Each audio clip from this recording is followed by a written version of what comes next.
Close to 30 years ago, my wife, the artist Miguel Orimo, Miguel's aunt Eco, a poet, a friend Jack, a painter, and I, a writer, formed a group we called the Doin' It Club. We met once a month to share whatever we had done creatively over that month. In short, our fellowship kept us doing it. Getting started as an artist is a lonely and difficult business. What means everything to you as you carve your soul out of the ether means nothing to anyone else. So we work in the dark, terrified and full of self-doubt. For us, in those early years of creating, the community of the Doin' It Club kept our fire burning. The artists who have found community through the Kennedy Heights Art Center also keep their fire burning through their sacred communion of shared purpose. How do we regenerate that untamed wildfire of energy that our children are so full of?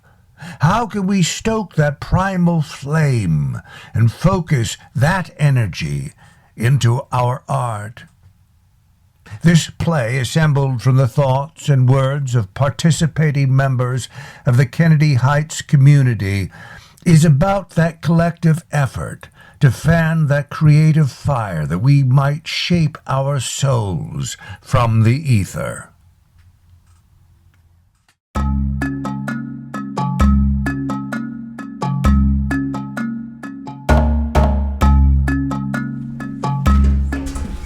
I always say that art is problem solving and discovery. There's always changes that have to be made, and no matter what you plan, it usually doesn't work out that way in the end.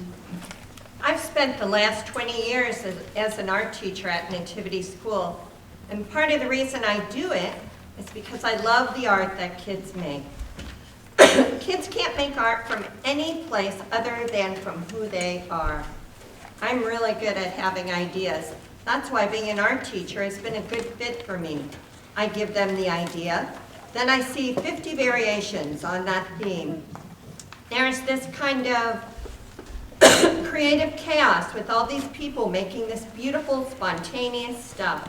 So a lot of times I just spend my day walking around saying, ooh, that's beautiful. Thank you. Oh, that's amazing. You really think so?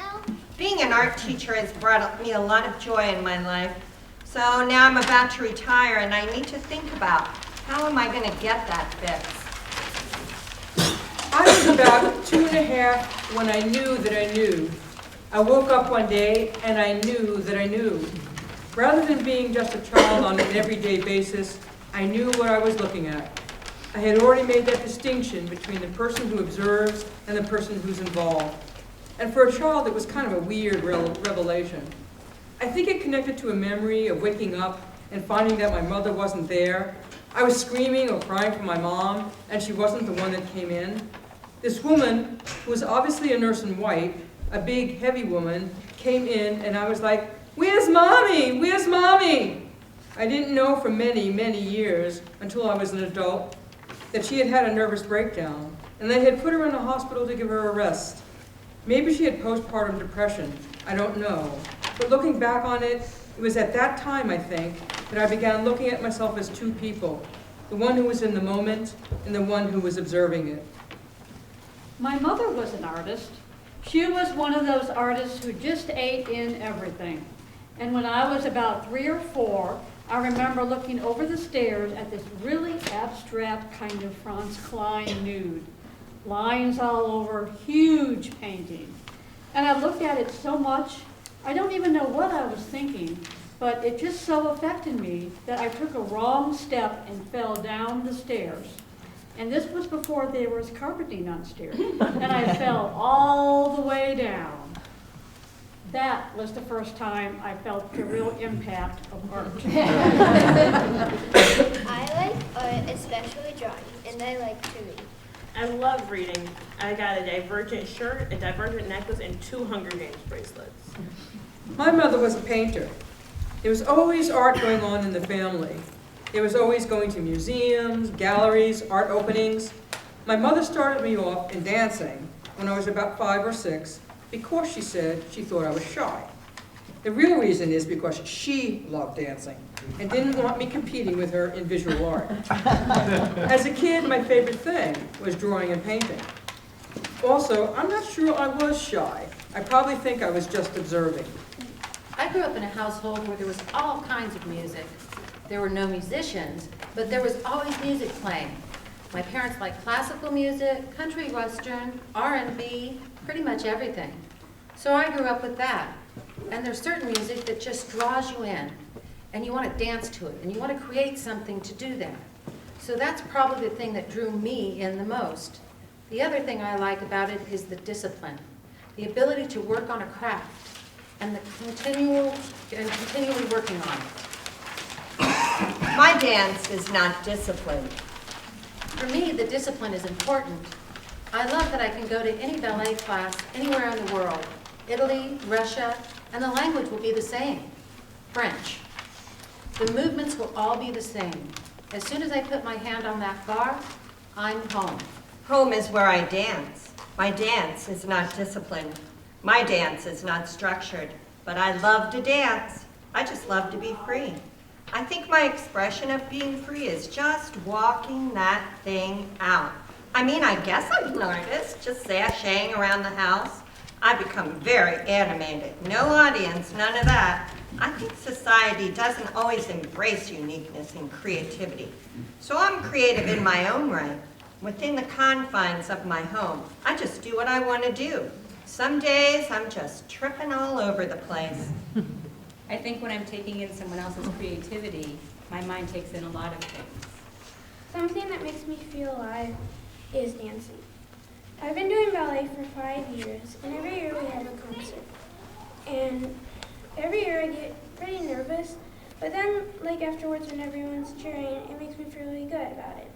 Like in the middle, I want to make sure I don't mess anything up. But I've got all these things going through my head, like what I'm supposed to do next. Then finally my mind just clears up, and it makes me feel really good about myself. I've danced most of my life. 6 years of ballet when I was in elementary school. Then I started ballroom dancing when I was a senior in high school. I've been doing that for about 16 years. I compete a little. I love the connection that I feel when I'm dancing. That's always what I'm going for. I had always considered myself a creator of things that didn't matter much. Can you imagine that? I loved being a mother. Oh, I so loved that. That has been the best part of my life, raising my boys. And through my love of them, I expressed myself, sewing their clothes, cooking, gardening. Oh, I had a tremendous garden, beautiful flowers. And one day I started taking pictures of them. Something that really changed me was being in Pirates, the musical. It let me stand out, not be so shy. It let me show who I am. But sometimes when I act, I overact, and that's a problem. So I'm trying to be more subtle, but I'm also trying not to underact. Because there's some kids that were underacting. I'm like more enthusiasm. I don't know, it's like explosion in my mind. My parents would go down to the Enquirer and buy these huge rolls of paper. And my brother and I would wake up early and just start to draw and color. I dabble in writing. I like poetry. I love theater. I was in children's theater when I was a child up till I was about 14 or 15. I did theater when I was much younger, 20s and younger, and now I'm a visual artist. I'm also working on writing a children's book. I like acting. I've been in a couple of school plays. I like drawing and art. I like writing. I like writing stories and reading and acting and singing. I like to sing for fun. I like playing outside with my friends. I also like exploring stuff. Like in this old yard that used to be next door. There used to be this really bad-looking house. Some people even said it was haunted. I was digging just to see what I could find, and I found a spoon and a little container. They're pretty cool, I guess. I like collecting erasers, hand sanitizers, and empty mint containers. I like to keep stuff in them. My parents don't really like that I collect them. I have 22, I think. From the time I could read, I've known I wanted to be a writer. I love books. I love words. I'm continually trying to get the number of books out on my library card to under 100. I go to the library every day. That, to me, is like being in a candy store. I'm also a reader, but I don't think I'm a natural writer because I don't naturally write stuff down. I'm a nerd. I'm writing a book. I'm trying to. I'm also writing a novel. It's kind of humorous. And I took 2 acting classes at school. I love acting. Eva, Yes, when for you was a very happy moment? a very happy moment when I got my cats. Because for a long time, it was just me and my mom. So I was really excited about getting them. Then when we got them, it was great. I want to go to Walnut Hills next year for 7th grade, so I took a test on October 5th, and I didn't get in. But they had a retake, so I took it on January 18th, and I got in. So I'm really happy.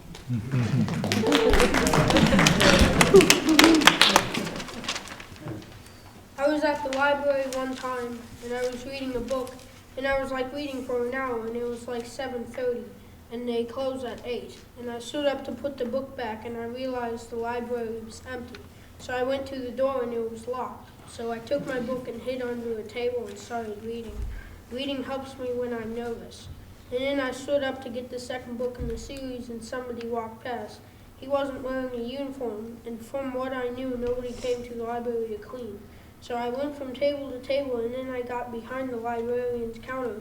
I'd watched the librarians turn off the lights before. So I turned off all the lights. It was just me and him. And I went behind him, I grabbed a chair and I set it down. Then I smashed him over the head with my book and placed the chair under him before he fell. Then I searched his pockets, took his money, and called the police on his cell phone. It turned out he wasn't there to steal anything, he was just a new librarian. Is that a real story? Yeah, I got in a huge amount of trouble. I was grounded because I was reading until the lights went out in the library. Usually when I am about to go to sleep, I have all these ideas. I want to do them all. Then I wake up and I forget them all. That happens to me all the time. Go to sleep. Why? Sometimes I dream I have telekinesis. Once in a dream, I lifted the Oxford English Dictionary above my brother's head and dropped it. He passed out, and I picked him up and walked him down the street to the hospital. I opened the doors and I put a note on him. This is my bro. I dropped the Oxford English Dictionary on his head. I don't know what's wrong with him, but he passed out. Please take care of him, no charge. Thank you. When I woke up, I could still see the Oxford Dictionary in my mind. Where do you think imagination comes from? I think imagination comes from what you see. And think, Sometimes when you look at a picture, or a building, or just out in space, your imagination, it just starts to create onto it. yeah, I think imagination is based on a person's inner childhood. Whose imagination is bigger, adults or kids? Kids! How is kids' imagination different from adults? Kids are like, I want to fly right by the towers, and adults are like, you can't fly. But a kid can dream it. Adults are like, that can happen. His imaginations are new. They're constantly finding out stuff, finding the possibilities. adults have already found the answers to most of the questions. Now they're just going through on something they're working on. Yeah, adults, they're already weirded out. But kids, they're jumping left and right. They don't know what to do. Their imagination goes bazoinks. I think adults have a sense of reality. Like a kid thinks there's a ghost because she heard a noise. Adults put reality on it. Oh, it's just a squirrel. It's not like anything, it's not like something supernatural. But a kid's mind can come up with things that an adult. Adults have limitations, and kids don't really have that. Kids' minds are huge. They can think of anything. Adults already know there's not a ghost in the attic. But the kids, they don't know that. They don't have as much a sense of reality. So Harry Potter, the first book, he says, I had a dream about a flying motorcycle. They were driving a car, and Mr. Dursley stomps on the brake, and he screams in Harry's face. Motorcycles don't fly. And that was funny, but it's also a prime example of adults lacking a kid's imagination. I read this in a book somewhere. Kids have creativity, but no power to make people listen. Adults have no creativity, but power to make the world listen. Or maybe I didn't read it in a book. Maybe I just made it up. Kids can think about all the stuff that's possible, like unicorns and fairies. I mean, it's not wrong for adults to like unicorns or fairies, but it's very uncommon. Because once adults just figure, like, they're not real because they've never seen them. They just want to move on with their lives, with their jobs or something. I still have a child's imagination. I still think moss is carpeting for little fairies, and the roots of trees are little fairy stairs. My mind is my best toy. It's always going. It's always with me. I don't understand the concept of being bored. I think adults often forget to have fun. I think that adults buy into this idea that being an adult means being responsible, and being responsible equals certain things, which seems to specifically exclude having fun. For me, being creative is having fun. I love storytelling. I love being told a story. I think the only rule is you're supposed to begin once upon a time. After that, anything goes. Once upon a time. How about the kids put on a play? Yeah! Once upon a time. How about if you begin making up characters for yourself? Once upon a time there was... Once upon a time there's a young girl. Her name was Tara. T-E-A-R-A. But it's pronounced Tara. And I'm her. I write the stories. And the characters she has created for her stories are... King Kitty. Princess Aquapura. I'm the great dodo bird. I'm the great dodo bird's advisor. Addie. Addie, the great dodo's advisor. I'm Ulysses, the adorable unicorn. I'm Snow Grape, the rebellious daughter of Snow White. I'm Gloria, the best fortune teller ever. I'm the Time Lord. I'm the goth girl, Andy. We're the what? The evil twin wizard. Yeah. Who is King Kitty? I am. No, I know you're King Kitty, but who are you? I created her because I thought it'd be nice to have a cute, cuddly kitty that loved candy. Aww. But then it backfired, and the cute, cuddly little kitty started making people fish for... Swedish fish. Yeah, Swedish fish. And the cute, cuddly kitty became King Kitty Overlord. So King Kitty decided to take over the world. I'm Princess Aquapura. I control all things liquid, which means I control everything, everybody. Ulysses the unicorn is not evil. I'm the rainbow-eating, fun-loving, cute-as-a-button unicorn who used to live in Rainbow Land, where trees are made of donuts, with rainbow sprinkles, of course. Oh, and I forgot to mention, I'm totally awesome. I eat rainbow sprinkles for breakfast. Then one calm and peaceful day, I woke up in the land of dreams. Ooh. My parents had some bad news. They told me it was time I moved away and started my own kingdom. I was sad, but there was no way I could convince my parents to let me stay with all my friends. So I flew all across space to find the perfect place for my new home. I named my new home Sparkletopia because of my love of rainbows and glitter. During my search to find Sparkletopia, I met Princess Aquapura and King Kitty. I am Addie, a caveman orphaned and raised by dodos. The great dodo, me, was hatched from an egg at about the same time my dad brought in the caveman. My parents were sick. Usually cavemen can fight off lions just fine, but because they were sick, the lion ate my parents. Then at 2.5 years old, I killed the lion that had eaten my parents. I started crawling and ate some lizards whole. Then I crawled to a cave where I slept. In the morning, I woke up to the call of a young dodo. Caw, caw! Sitting on my chest. And that's how I met the great dodo. Addie and I grew up together, and once I became the chief, Addie became my advisor. Addie, I feel like we're being sucked into the sky. unconscious. And when we woke up, We were in Sparkletopia. yeah, in the year 2014. And I found out I could talk, but I had a tiny accent. King Kitty took me in. Hey, help me take over the world. Sure. The great dodo bird became her greatest subject in general. I'm 10 feet tall and 33 years old. I am also 33 years old. He has an amazing sense of smell and he can leap, but he cannot fly. I had just joined King Kitty's army when King Kitty sent me out on a peace treaty with Princess Aquapira. But as I led the army up the mountain, Princess Aquapira froze me. Because I control all things liquid. But luckily, dodo bird's only 50% water. So the other half of me jumped out and kicked Aquapira in the belly. Then I smacked Judd, one of Aquapira's guards. And then I remembered the treaty a little late. And I asked if Aquapira would be at peace with King Kitty. Will you give me candy? I'm not giving you candy. You are, unless you want to get wet. No, not moist liquid. Don't you mean? No, don't say the word. I'm evil. We can be evil together. Yes. But I'm not evil. Evil 101 classes. King Kitty was mad at me because I forgot the peace treaty and killed Aquapira's guard, Judd. She spanked me.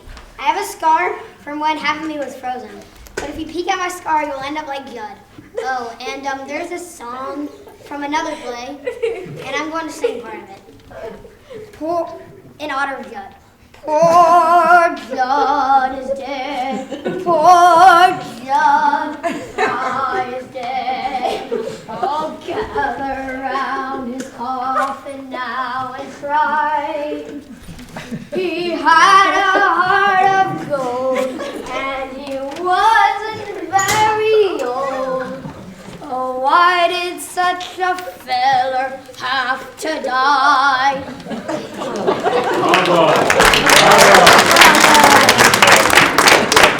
I never had a guard named Judd. I'm Princess Aquapira. I don't need guards.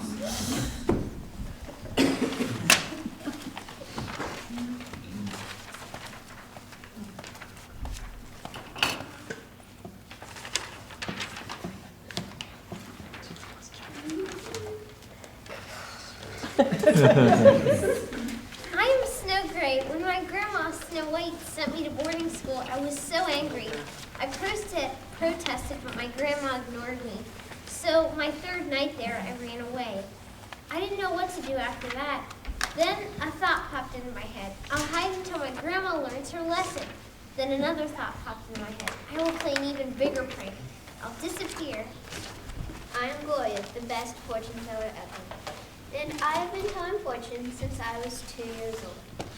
And since I am 5,769 years old, I've been telling fortunes for a long time.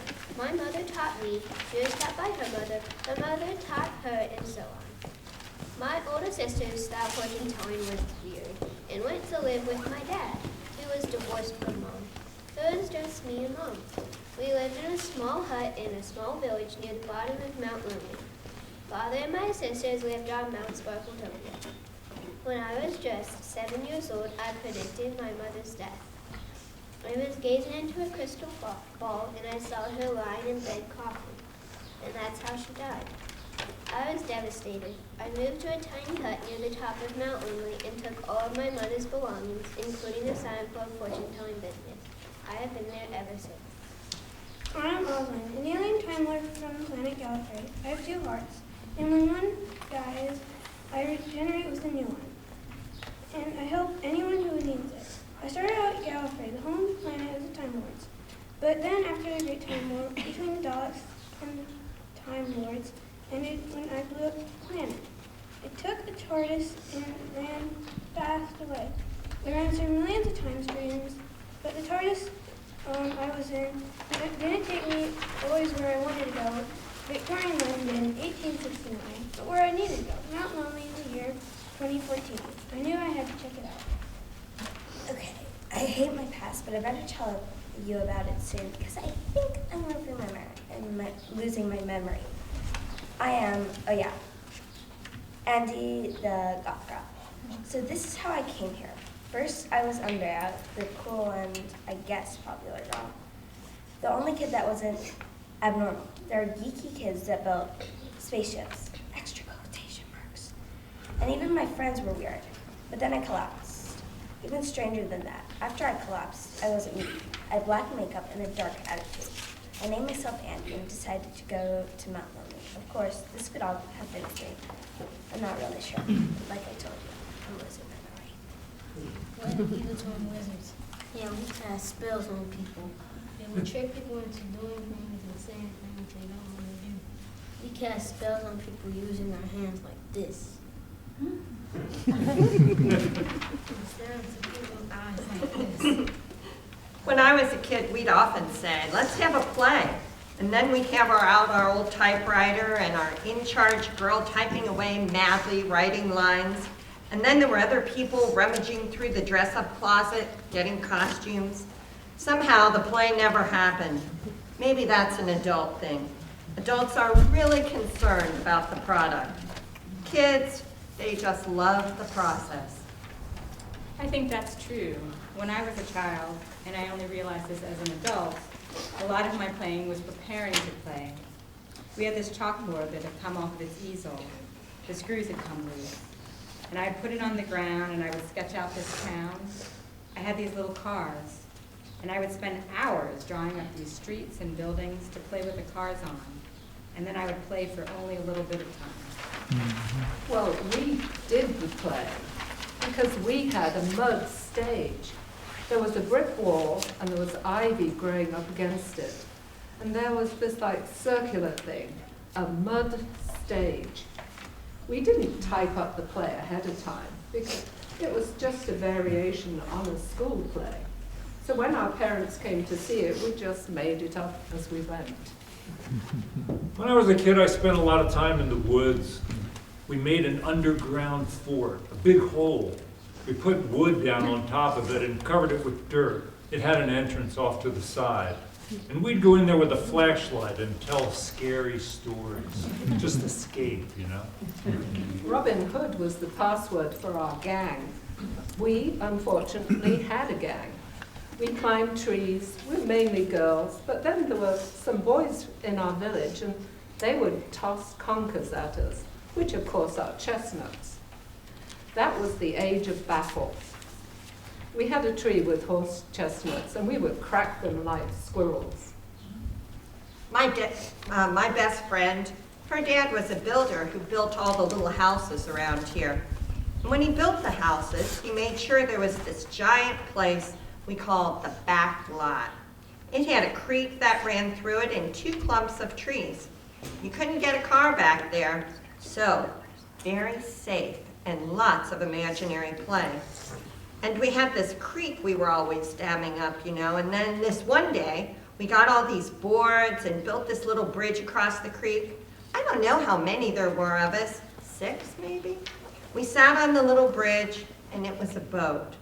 So there was a whole day on a sailing ship.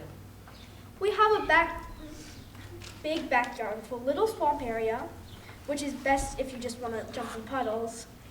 Then we have a little forest, and we just run around.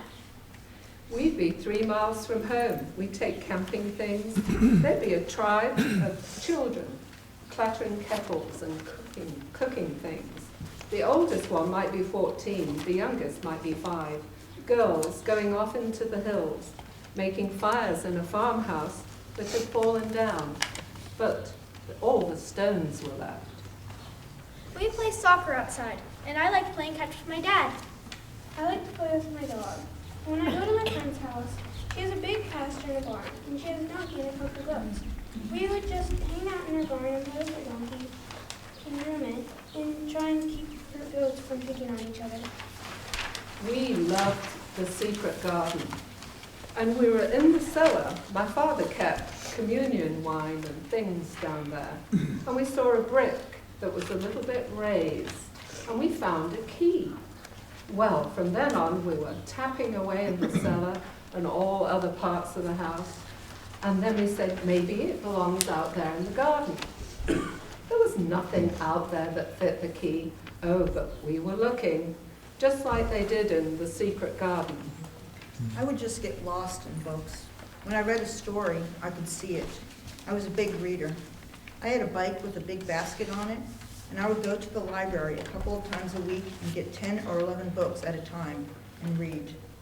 When I was about 8 or 9, my mom paid this neighbor, she lived 2 houses away from us, to watch me after school. And I remember one day, it was wintertime, it was snowing, and she said to me, "Little girl should be outside sliding down snowbanks with rosy cheeks." And she sent me out to play.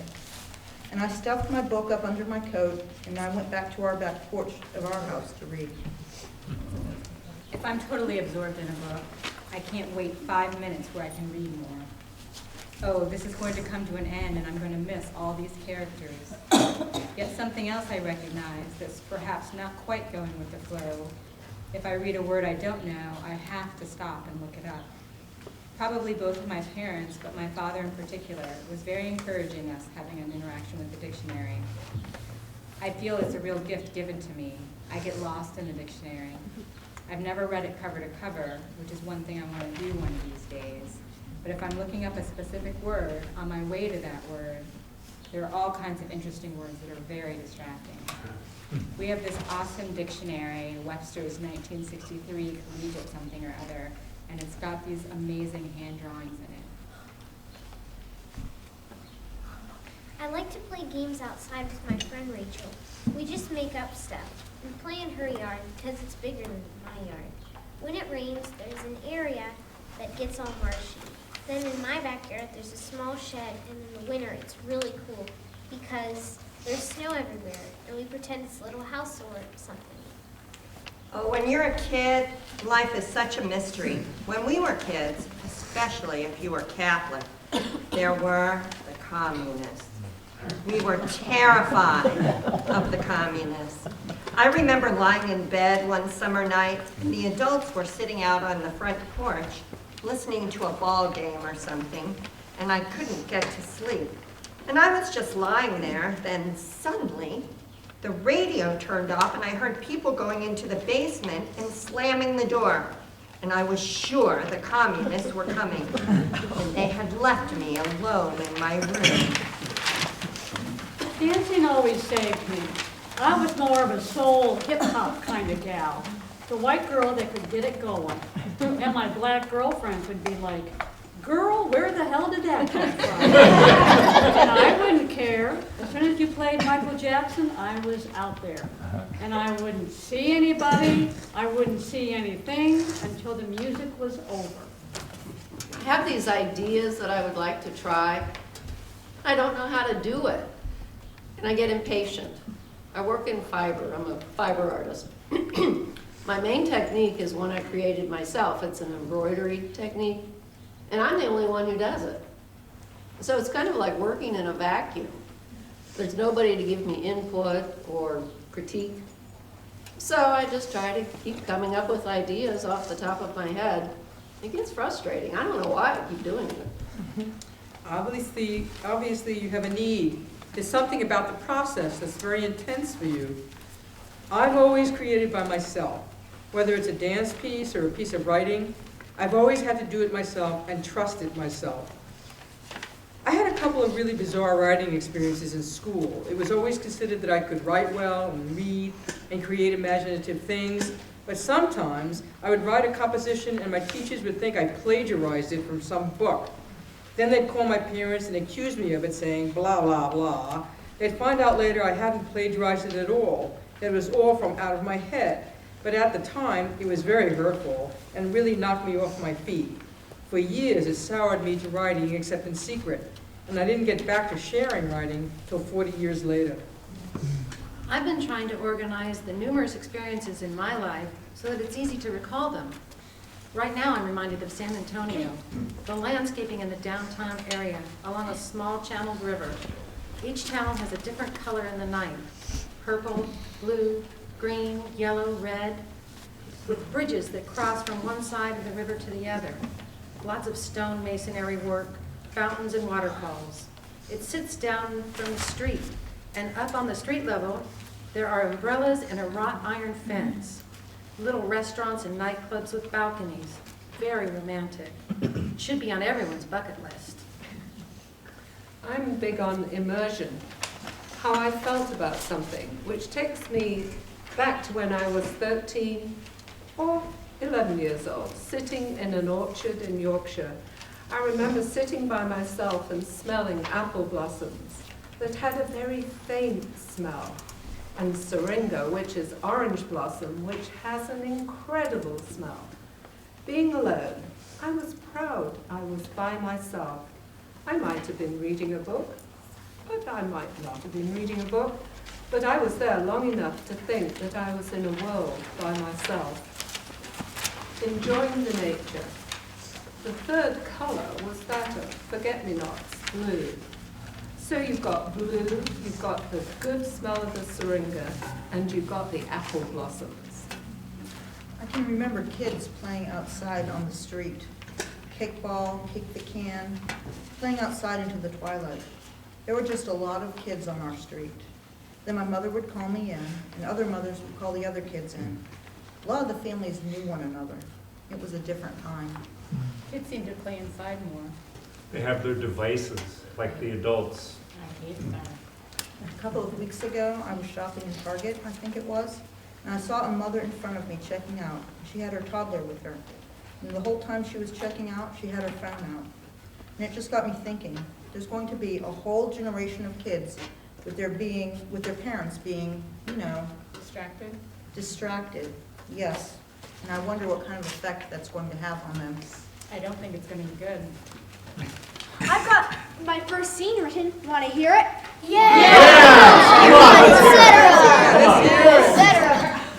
Okay. This is a scene where Tara, that's the author, gets lost in her imagination and ends up on Mount Sparkle, Tokyo. Tara screams at her mom. Mom, I just can't go to the school meeting. I just can't. No, Mom, I won't. She goes to her room and slams the door. She starts writing furiously. I don't want to be in this world. I don't want to be in this world. I don't want to be in this world. Suddenly, she passes out, and when wakes, she's in a straw cottage. Where am I? She runs out of the cottage and finds herself in the village. Where am I? You're in the village of villages. Tara looks up and sees the giant mountain and thinks to herself, this isn't happening. Then the great dodo comes into the village with a caveman. Attention! Give me all your sweetest fish. You there! Give me your sweetest fish. And that's all I have so far. No! Because that's when I get handcuffed by the caveman, then I'm put in jail, and somehow Snow Gray's in jail too. Because I refused to give him my Swedish fish? Wait, after I go to the jail, you are somehow in there, but then you get out. Because I know all the tricks to locks and things. And somehow you know my character. She knows your character because you created her. Yeah, wait, what? Yeah, you're like God above everything. Cool. That's when I say, how about we play a trick on King Kitty? Then you decide, okay, I'll let you out. Okay, I'll let you out. Then we realize that King Kitty isn't there. That's when King Kitty and Princess Aquapura team up. We run out of there, and that's when we meet Goth Girl. Wait, no, that's when we meet the dodo. He says, they just want you because you're the author. That's after Princess Aquapura and me have teamed up. And I decide I don't want to give her any more Swedish fish. Yeah. And then she threatens me with water and we say, we can be equal together. Then I make the townspeople give me Swedish fish. Then she makes me give her Swedish fish, but she gets more than me. That's how politics work in a little town. Wait, why was Snow Gray in prison? Because I played a trick on King Kitty. I put a whoopee cushion on her seat, and then she put me in prison because she was ticked off. Did the author end up on Mount Sparkletopia or Mount Lonely? How about I don't, up on either. But you said you would help me if you said you would be with me if I helped you.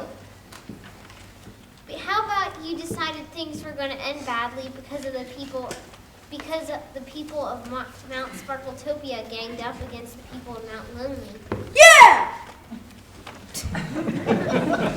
And they were going to awaken a giant who lives under Mount Lonely. Yeah! His name is Tori, and he'll destroy anything that gets in his way, but it ends up with him trying to destroy the entire kingdom. Yeah! How about... And because you're the author, you erase Tori with this giant eraser that you made. Or there's a little door in his belly. Yeah, how about his belly button is a little circular hobbit hole door? Wait, what? What if his name is Darnell Rock? How about there's this little round thing in its forehead, and you put the key in there, and it opens up to his imagination? Yeah! Yeah! When I was a child, I had an older cousin who was a storyteller. When she came to visit, all the kids would run over. We would be hiking in Glen Helen, and my mother would say, "Now what were the people like who used to live in this glen?" Then we would go to church, and I would get bored and start making up stories about all the people in church. And now, when the kids are helping me clean up at the rec center, we'll just start stories, and I'll be like, "What do you guys think if the broom and the dustpan were alive?" And these kids, they just go with it. When I think of spontaneous creativity, I connect to being on the dance floor. I'm really awestruck by the ability to communicate with someone else without words. Through this connection between our bodies, this ability to feel your way to that thing, you create this moment, and then it's gone, and you'll never have it again. I'm taking a picture on a dull day, but there's this crack of light. And it's the sense that I'm meant to be right in that spot. It gives it meaning. It's a feeling. That it's okay to be here. That it's actually great to be here, now. And I think it happened in Oxford years and years ago. It was light, but it was orange dawn on the building. I still remember it. It's a gift, really, that's helped me because I've lived in lots of places. I'm aware of light on a walk or something. It makes me feel inwardly alive or content or to be just here, now. Here's the light that's saving you or something. What would you say is the last thing you created?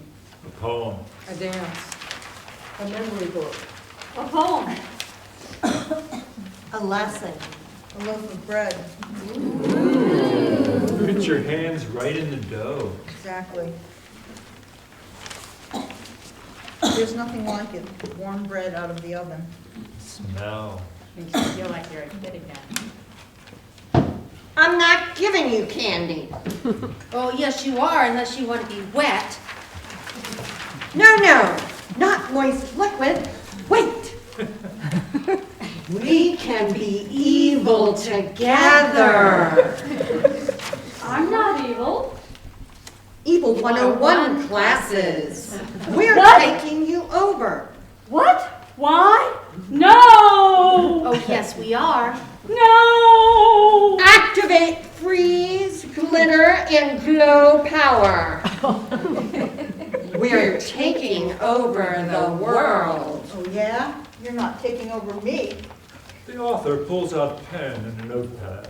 I can rewrite you all into oblivion in the time that it takes to say all powerful. No!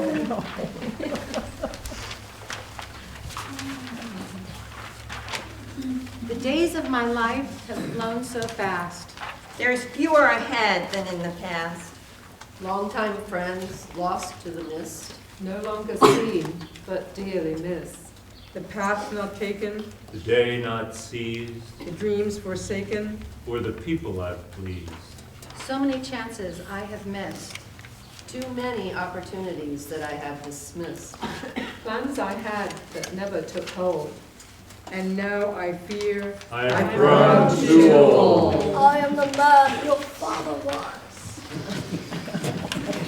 you start thinking that you're not as good as you thought you were, or you get some negative feedback.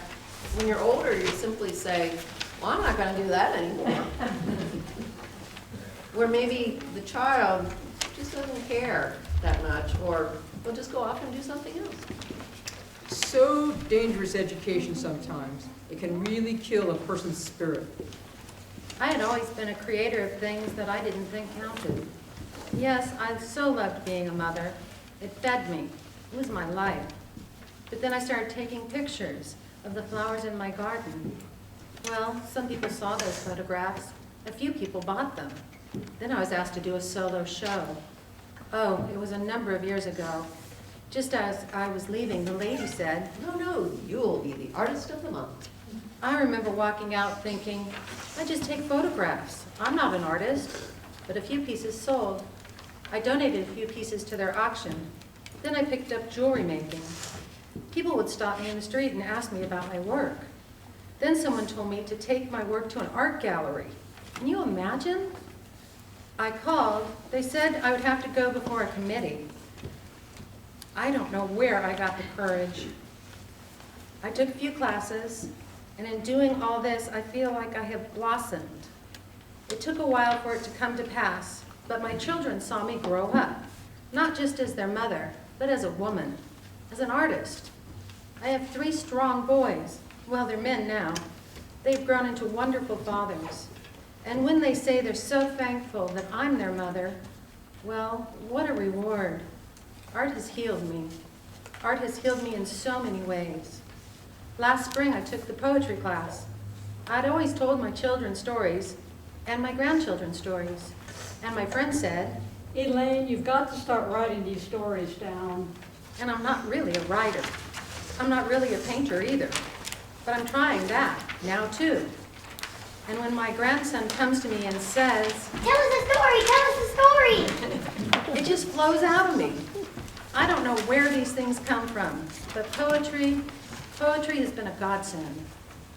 It has always been a way to express myself through nature, the beauty I see in nature, and through the pain I have gone through. I feel like this is a gift, that it has been given to me, and I just have to share it with people. And if I'm able to write it on paper, even if it's perceived in a different way than I meant, it doesn't matter. They get something from it, and that means a lot to me. I have an angel that guides me. I do believe that.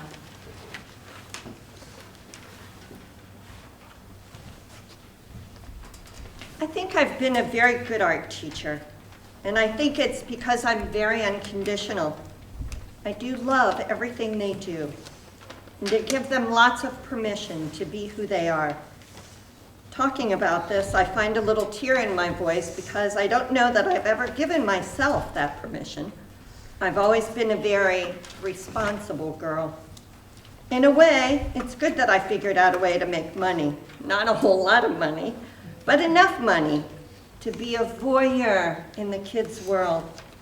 I love the visual world, and I'm very visual.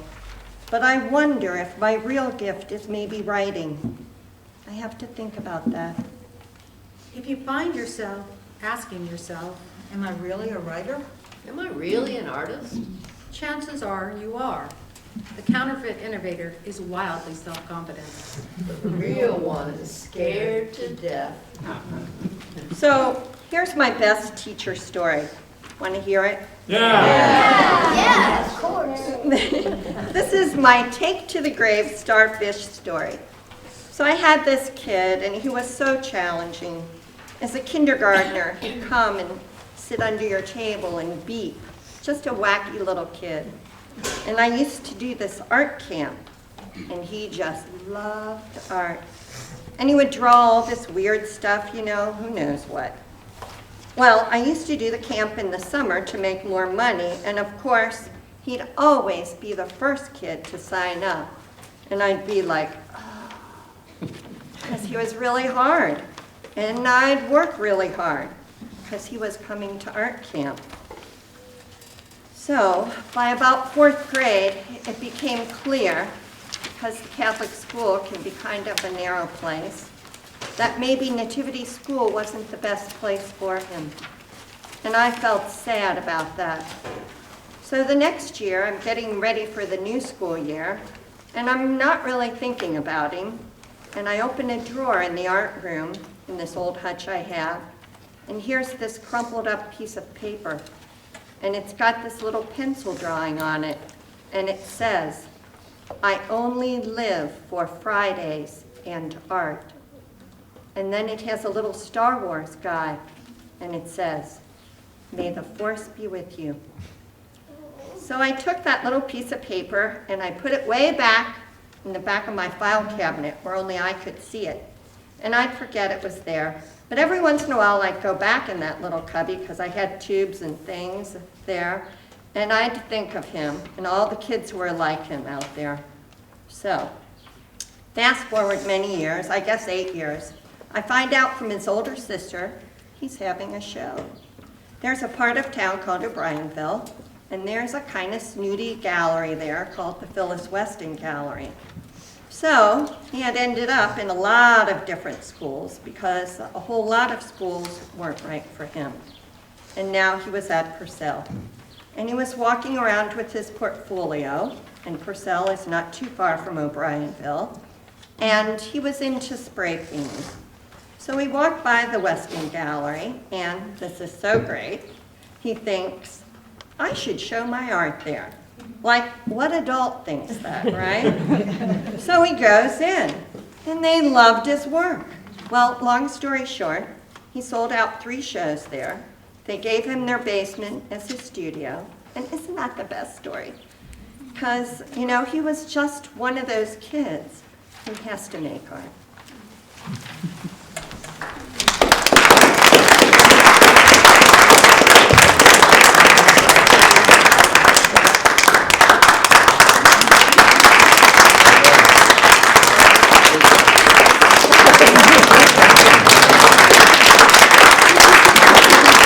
Well done, well done, well done. Bravo. We have someone to thank. Come out here, Tony. Author. Author. Authority. I think first, come right ahead. Thank you, thank you, thank you. I don't know. You're on stage.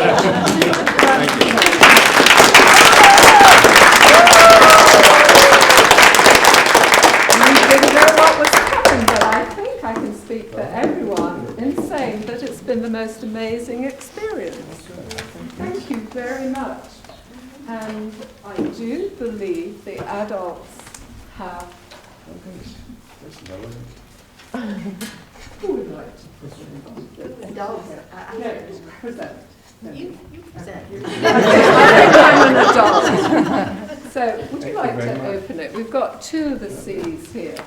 2 C's. So, the card C. We have 2 C's here. Chili. We have chili. Cincinnati chili. Cincinnati chili. We have something else.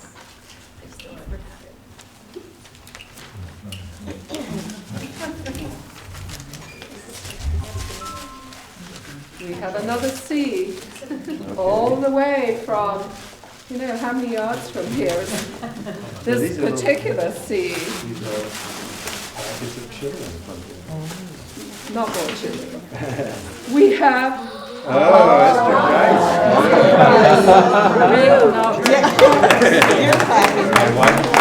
And then there was a whisper that there may be another presentation, so I'll get out of the way quick. And then Bess, on behalf of the kids, has something for Tony that we should also open now. Okay. I was not expecting anything.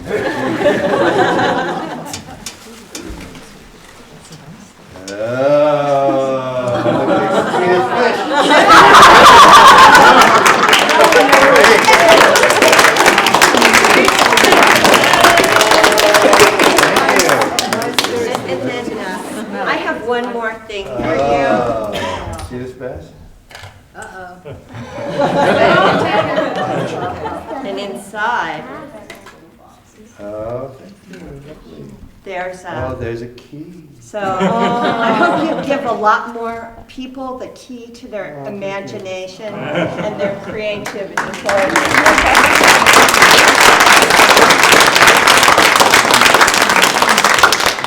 Thank you all very much. I'm very moved.